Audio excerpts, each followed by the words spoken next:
hadday diintiina dagaal ku yihiin idina dirirayaan oo ay rabaan inay Kristan dalkiinu uu qabsado ee ku dhago ama ay rabaan ba inay dhulkaba qabsadaan sida hadda xabashidu ay ku fikirayso inkastoo hadda ay arkeen xaalku inuu kulaaday xoolo leeyahay waa ninkii wiilka orodka badna gadaal u noqday laakiin lama hubo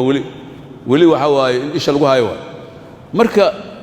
dhulkii iyo badda iyo rabaan iska baneeysta iska qaato weligoodna waa ku riyoonayeen oo bugtooda ugu qoranta oo waxay leeyihiin imaraadiyada Itoobiya al-Cudma waa saaxilkan oo dhan badda badooyintii iyo khaliij cadan iyo badda casoo dhamaanaga iska leeyihiin waxa soo ku riyoodan iskoolada jaamacada ka dhigaan ayuha al-ikhwa ilaahi subhanahu wa ta'ala markii koonkan uu nagu abuuray wuxuu noo abuuray risaalo inaan gudano risaaladaasna waa risaalada islaamka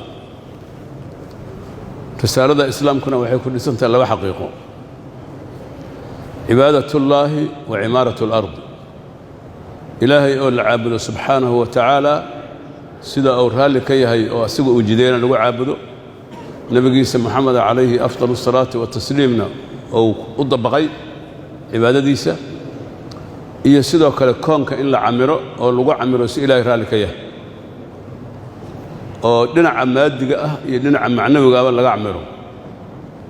koonka markii la camirayo waxa la yiraahdaa waxa loo helay aad u fiican oo qurunta dhaxbaxayo la yiraahdo al-hadara hadaratu al-umam hadarada waxa lagu taariifiyay waxay leedahay laba jaanib ruuxiya iyo jaanib maadiya jaanibka ruuxiga waxa waaye mabaadi'da iyo aqaaidka iyo iimaaniyaadka iyo dacwada islaamka oo arrimaha soo dhantiir u ah iyo quraanka iyo sunnada iyo cibaadaadka iyo nafta in la dahiro tadhiiru nafs min ardaan al-macaasi wal-kufr wal-haqd wal-hasad wax kasta oo amraada qalbiga iyo midda jasadkaaba in laga qofka uu iska dahiro jaanibkaas waxa la yiraahdaa jaanibka ruuxiga ah ee xadaarada islaamka jaanibka maadigana waxa waaye jaanibka ah dawlad in la dhiso awood badan dadka nolol loo sameeyo ciidamo loo dhiso futuuxaadka islaamiga la sameeyo caalamka islaamka la wada gaarsiiyo dhaqaalaha kor loo soo qaado dadka shaqo loo abuuro wadooyin la dhiso magaalooyin abuurmaan caafimaadka wax laga qabto waxbarashada la kubciyo bani aadamku jaanibka maadiga inay horumar ka sameystaan jaanibkaasna waxa la yiraahdaa al-jaanib al-maadi lil-hadara al-islaamiyya diinteena islaamku waxay uga duwan tahay diimankii la nasakhay hore labada jaanib ay isku si xambaarsantahay jaanibka ruuxiga iimaaniyaadka ah diinta ah aqeedada ah akhlaaqda ah dhaqanka suuban ah qofku waa ka dhisaysaa qof muslima oo ilaahay ku xiran leelan oo naharan salaatul leil dukanaayo waa biriga soo kacay ilaahay baryaayo maalintii oo dhan dhikriga ilaahay aan ka dhex bixin salaadaha ilaalinaya xoolihiisa sadaqada ka bixinaya zakada iska gudanaya gurigiisa tarbiyeynaya dadka jooga muslimiinta dacwada gaarsiinaya wanaaga ka sameynaya masaajidda ilaahay camiraaya quraanka wada aragteen tilmaamaha muuminiinta ilaahay ka bixiyay aad u tirada badan waa jaanibka ruuxiga ah iimaaniga ah oo la raba maaragtay in qofka muslimka ku sifoobo jaanibkaas maadigoon soo sheegnay oo dawlad dhiska iyo horumarka iyo dhinac kastana waxa waaye waa laga maarmaan walidaalika ilaahay hal aayad ku aruuriyay labadaba isku diray muxuu yiri في قصة نبي الله صالح عليه السلام مع قومه أيوة وإلى ثمود أخاهم صالحا قال يا قوم اعبدوا الله ما لكم من إله غيره هو أنشأكم من الأرض واستعمركم فيها فاستغفروه ثم توبوا إليه إن ربي قريب مجيب أيضاس إلهي وحول الله النبي كستنا عنوان كاس شعار كاس يقولها والدعوة كستنا محمد صلى الله عليه وسلم قبل إلى نبي الله آدم شعار كاس أيوهي ومديه سوكلها الله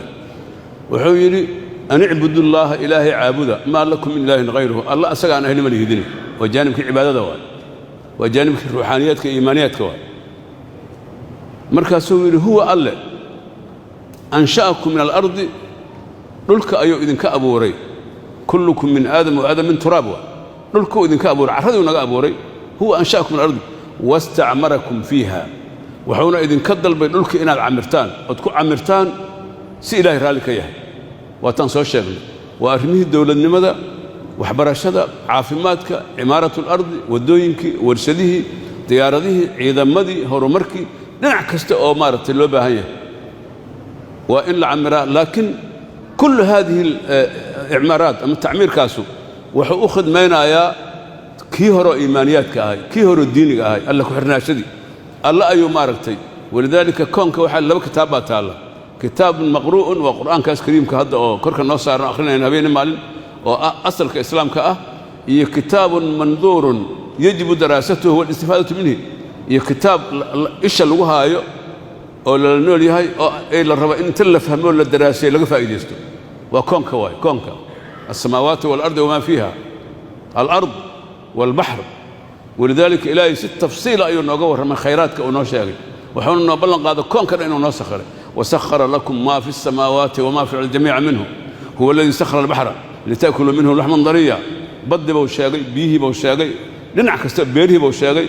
هو الذي جعل لكم الأرض ذلولا فامشوا في مناكبها وكلوا من رزقه وإليه النشور دول كبان ليلنا يكون سعدا وادياش هذا يتوجه هذا مارت يعني كسعد ودوين كذا بيرتا أو خير كسو صارت إلهنا أمهات عليا وإليه النشور عمارة الأرض منه كهلا يمحوين بلدة طيبة غير سبع الله صغة مثال وبلد أظهر اسمه رمضان هايان بقرتويد السبع وإلهي النعمين كذا بوكم النشاكتي مركد ما مركد قرب مرين وينحرفين إلهي ومزقنا من كل مزق ويرواب بالبرية إلهي أسوك الجرجري أسيب البرين مركا أنت سوتها صناعين ألا محويني بلدة طيبة ورب غفور بلدة هرمرسن مقالة هرمرسن يا رب الدم الناف بدنه تدكي با كحرا المقالة دي قال الله كحريه مركا سؤال الدم ناف يا سبحانه وتعالى والله بدي لرب الله يسكدره لكن والله عمرات دينا معاصي إلهي لو ما دي يكسن إلهي با لو حرمه إلهي با العابد يا إلهي با مارتي أيا لو حريه أيها الإخوة هل كاس يا مركا مجتمع مسلم كاو كدو لا مركز تبع ولذلك النبي قال محمد صلى الله عليه وسلم مركز دينته إلهي كسو دجيي طبعا يسدح سنة مكة أيو جوغي وحو تأسيسنا أي أصوش دينته عقيدة ده أخلاق ده فكرك يوم الآخر ذكر البراي إلهي ذكر البراي مركز عقيدة دي مبادئ لغد السي أيو مدينة أسو هاجر ومركز ذاتك أديارس يعني بيرت مركز هوري انتان لا أبورين ولا فلا أسال قيد قادا أسال يعني لسكتوسيا كدبا أورك الأمر ده مركا أبوركي هوري أيالا بيرتي على دياري دتك بالدياري dad waxay noqdaan u diyaarsan marka inay risaalada xambaaraan dawladda islaamka hogaamiyaan